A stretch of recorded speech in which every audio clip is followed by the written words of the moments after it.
All right, Jules, let's turn to coaches Yes. now. Okay. I just want to get this disclaimer out here at the top. Yeah.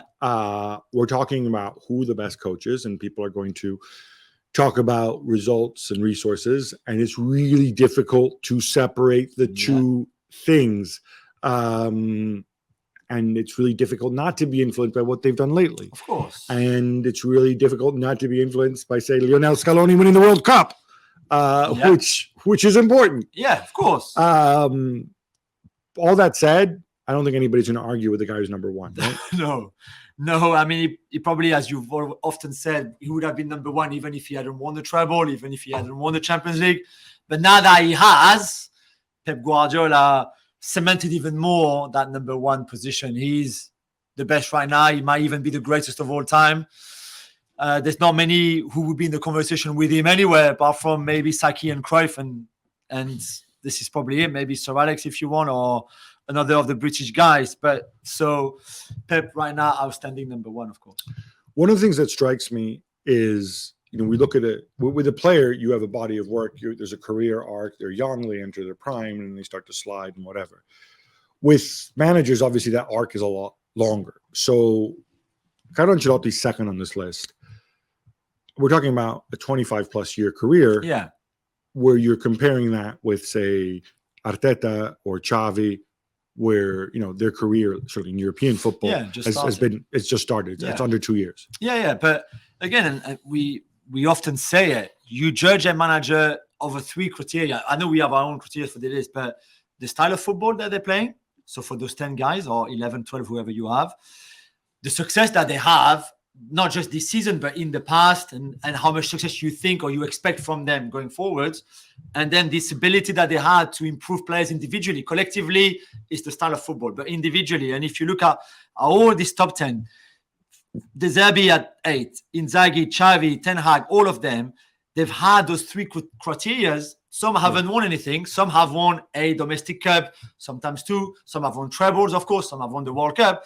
But then in all those three criteria that we mentioned, they've had a part in it. Some more than others, some just one more criteria than others, but still.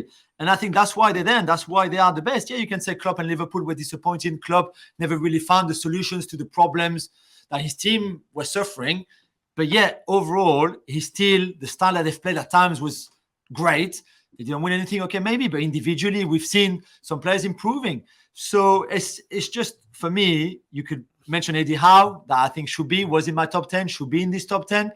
He was maybe the best manager in the Premier League, considering what he did with Newcastle from 11 the season before to finishing in the top 4.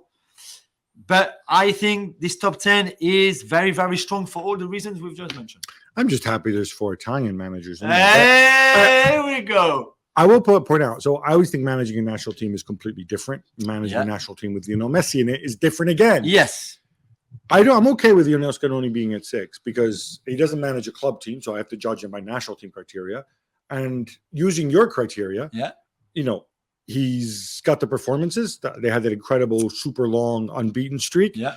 He obviously won the World Cup, which is not unimportant. And I think he's managed to create that environment where players produce better for the national team than they do for the club teams. Look at Enzo, Julian Alvarez. So to me, this ticks a ton of boxes for him. That's why I'm all right with him.